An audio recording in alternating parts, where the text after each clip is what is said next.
Now, this is how you start off a new year with a bang. 2021 is the sequel to the year 2020, and it is going to be playing out just like a sequel does midway through the story. And with what's going on right now this week, what's going on, or it's going to be going on in Washington this week, there are a lot of stories that have come out in just the past few days that have really just shown that this year, more than any other year, is going to be the year that changes and turns some heads. All right. So, with everything going on right now, just want to make it clear that I have a podcast. I've been doing this like every other episode, but I just want to keep reiterating this. If you're interested in these subjects that I talk about here on Sidless, I have a podcast where I go in depth in a lot of these things. So if videos are cool and all, but if you're someone that likes to like listen to podcasts and stuff where you're doing things, I go into detail in a lot of this stuff I'm about to bring up. So yeah, this is my most recent podcast, New Year's 2021, the year 2020 prepared us for. I just released it yesterday, and I'll be talking about a few of the things I brought up in that episode. So let's just get started. So Happy New Year's, everybody. And if you want to know what it was like in New York, this is New York 2021 New Year's. But guess where this is? This is China. All right. And just like this little caption said, yeah, you should be angry. This is what was going on in other parts of the world while we were locked down here in America. So the previous videos I've been making saying that this whole pandemic's a scam, I mean, this kind of adds to that. I mean, it's pretty obvious. I mean, look, they were completely fine to go outside in China where supposedly this virus started. And if it's so horrible and deadly, then why is it in the place where it started? Is it completely fine? Like, don't make no damn sense. So in this episode, I'll be going through a few stories. It's going to be a quicker episode. I just want to get everybody up to speed on the happenings that have been happening these past couple days. That way, going into Wednesday, which is the big day, we're going to be seeing a lot of things come to fruition. So this just hit the news that they've actually got a list of senior U.S. officials going and hanging out with CCP government officials. All right, this is super compromising. Anybody on this list is someone that is probably taking bribes, because everything we've seen over the past couple months is not just the Democrats. The Republicans are just as crooked. I mean, look at Mitch McConnell. He's married to a member of the CCP, for people that did not know that. But here they got a whole long list of everybody that is potentially compromised by the CCP, and that is a lot of people. Most of them seem to be Democrats, but there's a lot of R's in there. You got Cliff Stearns, Republican Florida. You got Jim McCurney, Republican Louisiana. You got St. John, I don't even know how to say that, Republican New Hampshire. It's every state. It's every political party. Our entire Congress is compromised by the Chinese Communist Party. And that's how you start off a new year, is finding out your government doesn't work for you. Another thing that hit the news, CDC, more than 5,000 COVID-19 vaccine recipients have reported suffered health impact events. Now, I had shown that in a previous video, there was this lady a nurse that got the vaccine live on TV, and then several minutes after she got it, she passed out. And their explanation was that, she tends to pass out whenever she feels pain. And, pain at injection site. I don't know which one she got, but it seems like this Moderna one seems to be a little less safe than this one. Or the side effects are just more severe over here. But if you look, these are common side effects. And it seems everybody that gets it, they have pain at the injection site. Most people get fatigue. Most people get headaches. This is where they start Moderna for some reason. Muscle pain seems to be more extreme in the Moderna vaccine. But if you just look all the way down the way, you could see that, these are people that have got the first dose. They've already got over by December, almost a month ago, 2 weeks ago, they've already had 100,000 people get the first dose, which means the second dose is coming up pretty soon. That's crazy, because these are all the people that there's already 3,000 people saying they have health issues. And I don't know the math off the top of my head, but if I were just to ignore the last three digits, I would say that's close to 3% of all recipients get some severe side effects. So that's maybe that's when the 97% effective rate comes in, because at 3% they get these crazy side effects. But yeah, we're finding out this, the vaccine isn't as effective as they were touting it to be. And that's a weird story because Trump's really been pushing the vaccines, but maybe that was a counter move, and he's not a big fan because when he got the vid, he was touting the therapeutics, and at the very beginning he was touting the medicine that should not be named on any freaking channel, but HCQ. We all know what that is. That medicine he was touting in the beginning, I've already shown in a previous video that there's actual documents being released that medicine's okay now, and it's been okay, and it's probably more effective than these freaking vaccines. So we'll see where this goes as the year progresses. Oh, this is very interesting. I really can't say this is a 2021 issue, but it's only being noticed now in 2021. But did you know? I'll just let you read it. Please share. Why is no one talking about this? This is one senator and 6 congressmen dead. One died of day before the election. How many Republican public servants on the state and federal level have died since 2 weeks prior to the election? The story is too big. And they're right. I didn't really hear about this until recently. But look, there's a Virginia state senator died from complications of COVID. Representative-elect Luke Letlow, I just heard about this guy, dies from COVID complications, even though I was reading that he was actually doing better, and then it took a turn for the worse. Kind of fishy, if you ask me. Newly sworn in GOP House Speaker dies of COVID-19, autopsy shows. All right. Gillette Republican lawmaker dies a day before the election. All right. Hold on. There's another story I was going to show you guys. Look, if you notice, they're all Republicans, by the way. Not a single Democrat has died mysteriously from COVID-19. But this is a little bit more recent. All right. This was, I don't know what day it was. This was just the last few days. In less than 24 hours, Virginia State Senator Ben Chaffin Jr. dies. Pennsylvania House Representative Mike Reese dies. And Louisiana House Representative-elect died on Tuesday. That's 3 Republicans back to back. Why are Republicans being knocked off left and right?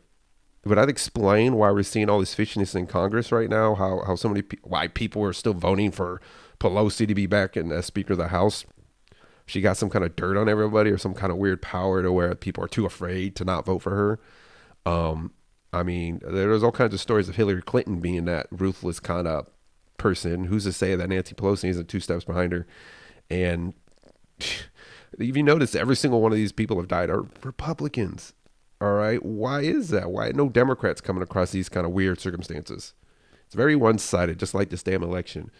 But yeah, I don't know if you guys heard this. This is also news that this is going to be important later.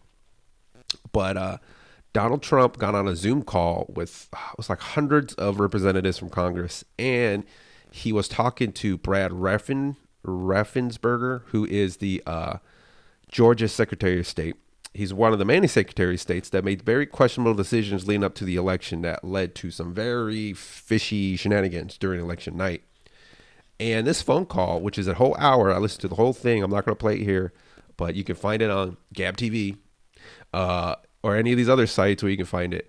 And yeah, if you listen to the whole thing, I mean, right now it was leaked. This whole call was leaked to the Washington Post. And of course, they sliced and diced that whole audio to make it look like Trump is trying to steal this election, because he makes a comment saying, I need you to find me like 11,000 votes so we can win.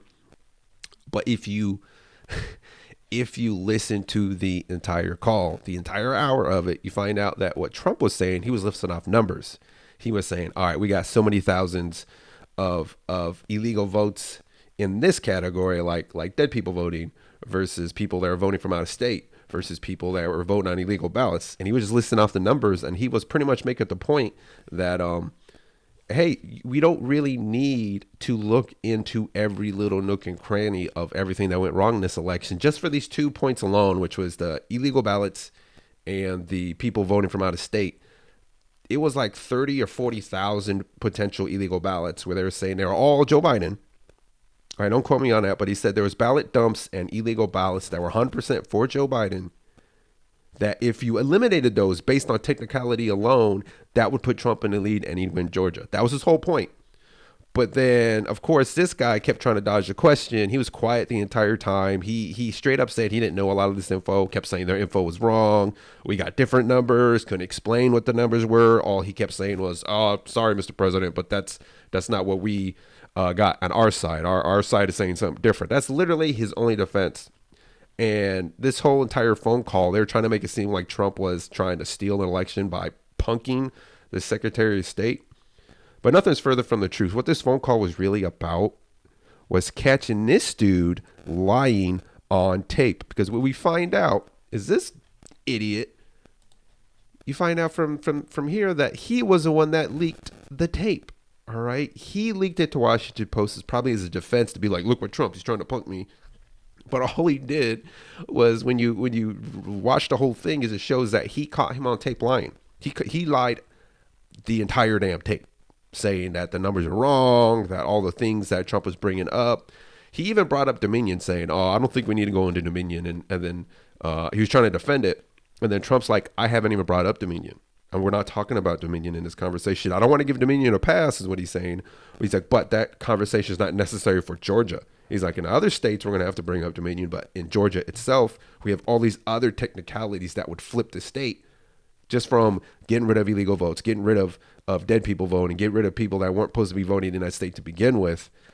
Get rid of all of that, and he wins the state by a lot. And that's not even including all the vote flipping. So that was what that call was about. They're like, this is going to be important on 6. I have a feeling a lot of the info they're going to be bringing about voter fraud, he's going to be dropping it on January 6th. And they're going to play this tape to prove that, look, the Secretary of State of Georgia, he lied on tape. Here's all the info. And he just straight up, like, it's self-incriminating. Now, and his dumbass for leaking it to the Washington Post, that was probably the stupidest move he could have done. And if people in the comments and people that listen to it, they sound like everything Trump was saying was kind of staged a little bit or scripted, because everything he said, he was just giving out details, freaking data. And then he was getting this guy on tape saying that, hey, that's not true. That's not what we found. Pretty much confirming and showing the whole world on tape that, hey, this guy's lying. We have all the data. This is all the truth. But instead of apologizing for it or trying to correct it or trying to get down to the real issue, this guy kept defending it, kept saying their data was wrong, and just lied the entire time. So this is going to be pretty important pretty soon. His name is Raffensperger. Kept calling him Brad. Kept calling, come on, Brad. Really, Brad? Like, you got to listen to it. It's funny because he just grills the hell out of him. And this guy is just quiet 99% of the call. He doesn't talk very much because he doesn't know what to say. So moving on, more news. I'll move. You don't really need to see the rest of that. So this is a comparison, just to also drive the point home, and just the impossibility of Biden winning any state, let alone Georgia. Look at the numbers. All right, Obama won 69 million votes, which just a little asterisk here. They're saying that Obama probably won his election the same way Biden's trying to win this one, because there was voter anomalies they found with some of the old Obama voter rolls, and they found that there's certain counties that were heavily for Obama statistically were kind of fishy, but no one called him out on it. No one was paying attention. But the official number was going to go off 69 million. All right. And it was a record until Trump came along and he got 74, but he's saying 75. I'm of the belief he got way more because of all the shenanigans this guy got. But they're saying that he probably is closer to this number than Biden is. But these are the other numbers, all right? Despite Trump getting more than Obama and Biden getting more than both of them, look at their crowds. These two crowds makes it look like that number is legit. Where this crowd, how the hell you get 81 million when these were your crowds? Oh, people say, oh, it's because of COVID. Like, no, bullshit, all right? Bullshit. It has anything to do with COVID. It has everything to do with being a scam, and they're hiding behind COVID.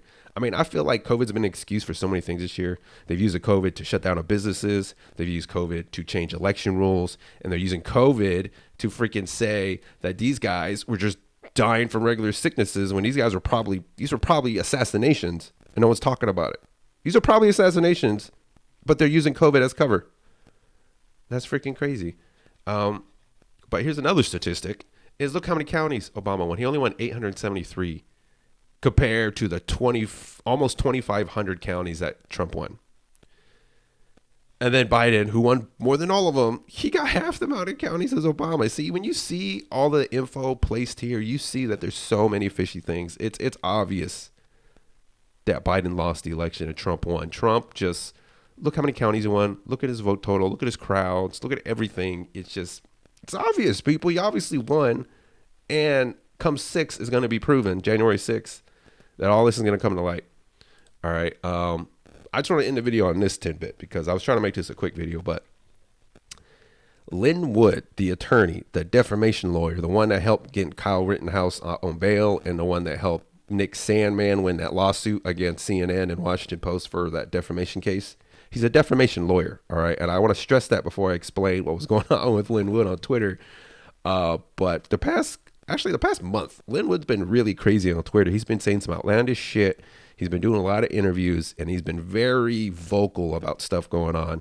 And it would seem that, at least with Lin Wood, he came across some information that I feel like a lot of people in the Q movement, QAnon type movement, are aware of a lot of this stuff. But a lot of the sheep, a lot of the Biden voters, a lot of the people that are just not paying attention, that were asleep all 2020, that have not been following the election as close as other people, they would not know a lot of these things. So to a lot of people, he sounds crazy. But to people like me that have been following it, I believe everything that freaking Lin Wood says. And it's not just because I just want to believe him. I wish this wasn't true, but I believe him because of everything we've seen in 2020. 2020, you got to look back at it, gave everybody enhanced vision. 2020 hindsight, right? That's what the year 2020 was really about. It was about hindsight and just having our eyes opened up. And all this info that's about to come to the surface, it's going to shock the world, because I'm going to read you some tweets that Lin Wood's been putting out that's got got Twitter on fire right now. So Lin Wood started off a little tweet rant by stating that I believe Chief Justice John Roberts and a multitude of powerful individuals worldwide are being blackmailed in a horrendous scheme involving rape and murder of children captured on videotape. I have the key to the files containing the videos. I have also shared this information. What? What the fuck? How do you start off a tweet storm like that? But that's what Lin Wood did. And that was because everything he's been saying up until this point, he's been calling certain politicians out. He's been criticizing a lot of people on both sides of the aisle. And he's been attacked left and right by politicians, by news networks, by Trump's Twitter account, by everybody. But there's only 3 people that have not said one bad thing or denounced Lin Wood in any way, shape, or form. And that's been Donald Trump himself, Sidney Powell, and George. I always call him George Flynn. If you've been watching my stuff, I've been calling Michael Flynn George for some reason, and I do not know why. His name is Michael Flynn. If you've been watching my stuff or listening to my podcast, I've called him George Flynn like 3 different times, and I don't know why. But maybe it's George McFly. I don't know, because it's Back to the Future reference. But his name is Michael Flynn. General. I mean, it's the G in general. That's probably what it is. General Flynn. Those 3 individuals have not said anything bad about Mr. Lin Wood. So I'm of the belief that they got his back, and that he's probably telling the truth, because those 3 individuals, between 3 of them, got a lot of info that other people don't. So let's just continue with this tweet storm. He says, this blackmail scheme is conducted by members of 10 of the world's most well-known and elite intelligence agencies. One of those groups was hacked by a group known as Lizard Squad. The blackmail files of rape and murder were obtained by this group, and a copy was provided to Isaac Kappy. If you don't know who Kappy is, Isaac Kappy was an actor, and he was in a few small roles, and he was friends with, what's his name? The guy that did Robot Chicken, Seth Green, is that his name? One of those Seths. Anyways, he was buddies with this guy, and through that friendship, he discovered that him and a lot of other people in Hollywood are pedophiles and part of these cults, and he became a whistleblower, and he outed a lot of people. He name dropped a lot of people more people are finding out about, like Tom Hanks. Tom Hanks was a pedophile, if you didn't know that. That's why no one's heard of Tom Hanks recently. Like I said, COVID has been used as an excuse for getting rid of people. I think it works both ways, not just assassinations of congressmen, but if you believe this whole thing, that this whole 2020 and 2021 years like a giant movie, then all the celebrity COVID diagnoses, those aren't real diagnoses, as they are excuses that these people are either in jail or executed. And The COVID is just cover because people are not ready to hear the truth. And maybe on the 6th, we'll find out. Maybe they'll tell us this entire past year they've been knocking off murderers or rapists, and we just thought they had COVID. Who knows? Maybe. But he keeps going on. The black male targets are approached with a gun, a child, and a camera. The target is ordered to rape the child on video. The target is then ordered to shoot the child on video. The target is then owned and controlled by blackmailers until blackmail evidence loses its value. Who would say this on, if this is true, it's like Linwood's asking for a death sentence. Like, you don't just say this kind of stuff on, remember, he's a defamation lawyer. He would not say things he cannot prove. He knows exactly how the courts work. Why would he say this out loud if he didn't know something? After Cappy received the hack files from a member of Lizard Squad, he gave files to one friend and the encryption key to another friend. He provided this information to his friend shortly before he was murdered in May 13th, 2019. Members of the Lizard Squad were jailed for hacking. Isaac Cappy did not kill himself. He did not force himself off the bridge. That's another cover story.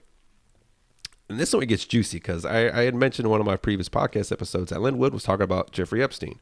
He brings him up again. Jeffrey Epstein used the same blackmail scheme of child rape and child murder to either further his own interests or those of any intelligence agency with whom he worked. All who flew on his private jet or visited his island must be immediately interrogated and brought to justice. I decided to post this truth on Twitter and Parler as walls exist around real Donald Trump that may have prevented me from getting this evidence to him. Cappy tried to deliver the info to the president but was then murdered. I do not know who Cappy gave it to for delivery to the president. I have concerns that information from Cappy was not delivered to real Donald Trump and his efforts to get it to the president may have caused his death. I am aware that my life is now at great risk, but I put my faith in God and I prayed before I made this decision. I had to reveal the truth. So even he's acknowledging that he's putting his own life at risk, and this shit's getting crazy. All right. Let me just scoot my face out of the way real quick. Here's what he said. This is what he put on New Year's Day. I have always seen myself as more of a giver of gifts than a receiver of them. If I have a key to a treasure trove, I would share the key or the treasure with others, but I always try to give it to others with discernment. For many are called, but few are chosen. Quoting scripture. And then he revisits this tweet to kind of reiterate why he posted it in the first place. He says, this tweet was an insurance policy. The evil forces behind this blackmail scheme of child rape and murder need to know that others have encryption key. I have a procedure in place. If I die in near term or any member of my family is harmed or threatened, key will be released by many. I never make an accusation without having a reliable source for it. Stakes are too high, so I did due diligence to validate the accuracy of the shocking information I am revealing tonight. I am entirely comfortable that you are learning the truth, a truth that explains much. 2021 is starting off on a freaking... Like, you ever play those video games, like those racing games where, like, right when it goes, you press the gas and then you get a little boost, hit boost on go. That 2021 hit boost on go. And we are starting this off really fucking fast. And yeah, people, this is gonna be kind of crazy. So we'll see where this goes. I just want to make a quick video just to update people with what's going on. And I hope I can continue to bring you this information and the internet doesn't get shut down in the next few days when shit hits the fan. So we'll see. Either way, I hope you got this little New Year jump starter and we're able to hit the ground running with this year, and that we'll see where this next week goes. So I'll leave it there. You have a good day.